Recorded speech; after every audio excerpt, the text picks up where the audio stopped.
চাটমোহর উপজেলার সুমন ভাইয়ের মালাই চা স্বাদে অনন্য। এক কাপেই মন হয়ে যায় চনমনে। একবার এই চায়ের স্বাদ নিলে ভুলে থাকা যায় না। সুমন ভাইয়ের হাতের তৈরি চায়ের সুনাম ছড়িয়েছে আশেপাশের অঞ্চলেও। প্রতিদিন সুমন পারভেজের মালাই চা পান করতে আসছেন নানা বয়সী হাজারো মানুষ। আমি ফার্স্ট টাইম আসছি, আমার হাজব্যান্ড এটাকে খাইয়ে গেছে, তারপরে আমাকে নিয়ে আসছে আর কি। আজকে বেড়াইতে ঘুরতে ঘুরতে আসছি।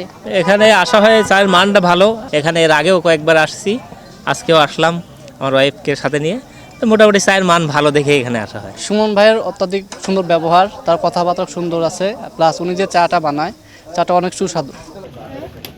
চাটমোহরের মথুরাপুর গ্রামের বাসিন্দা সুমন পারভেজ চা বিক্রি করেন 1.5 যুগ ধরে। প্রতিদিন তার দোকানে চা বিক্রিতে দুধ প্রয়োজন হয় প্রায় 3.5 মণ। ছুটির দিন বা বিশেষ দিনগুলোতে 4 মণ দুধের চা বিক্রি করেন তিনি। সাপ্তাহিক ছুটির দিনে আমরা চা খাওয়ার জন্য আসি, এই জন্যই যে মালাই চা করে, দুধ চা করে, বিভিন্ন ধরনের চা করে। এখানে দূর দূরান্ত থেকে মানুষ আসে এবং চাটা খুব সুস্বাদু আর কি। আসলে চাটমোহরের ঐতিহ্যবাহী চা সুমনের মালাই চা, যেটা খেতে আমি নাটোর থেকে আসছি এখানে, এবং প্রায় হলিডেতে আজকে এখানে আসি চা খেতে। বাবার কাছ থেকে শেখা চা তৈরি। বাবাকে ছাড়িয়ে সবার মুখে এখন সুমনের সুনাম। তার হাতের তৈরি স্পেশাল মালাই চা পান করতে প্রতিদিন ভিড় করেন চা প্রেমীরা। ছুটির দিনে চা প্রেমীদের ভিড় উপচে পড়ে। বসার জায়গা না পেয়ে দাঁড়িয়ে থাকতে হয়। সামাজিক যোগাযোগ মাধ্যমে ছড়িয়ে পড়েছে সুমনের চায়ের সুনাম। শুরুর গল্পটা আমার বাবাকে দিয়ে, আমি বাবার হাত থেকে শিখছি। দীর্ঘ আব্বু 50-55 বছর ধরে এগুলো করতেছে, তো বাবার পাশাপাশি আমি বাবার কাছ থেকে শিখছি। এখন আমি যে আমার 18 বছর চলে এগুলা, মানে 18 বছর ধরে আমি ব্যবসা করি।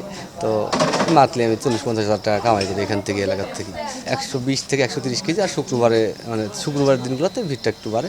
আর মান্থলি হিসাব আমার 40 থেকে 50 হাজার টাকা, একটু বেশিও হতে পারে। চা বিক্রি থেকে সুমন পারভেজের প্রতি মাসে আয় প্রায় 50,000 টাকা। চা তৈরিতে সুমনের রয়েছে আলাদা কিছু বৈশিষ্ট্য। পাকিস্তানি আইটেমের চা তৈরি করেন তিনি। এটি শিখেছিলেন এক পাকিস্তানির কাছ থেকে। জানালেন ভবিষ্যতে তার চায়ের দোকান ঘিরে স্বপ্নের কথা। আর ছেলের এমন সুনামে খুশি তার বাবাও। খুব ভালো লাগে। 50 বছরের বেশি হয়ে গেছে আমি ব্যবসা করি। ওই শুক্রবার চরম ভিড় হয়, সহযোগিতা করি। এখন পরিকল্পনা আর কতদিন বাঁচবো, যে কয়দিন বাঁচে তাই করে যাওয়া লাগবে।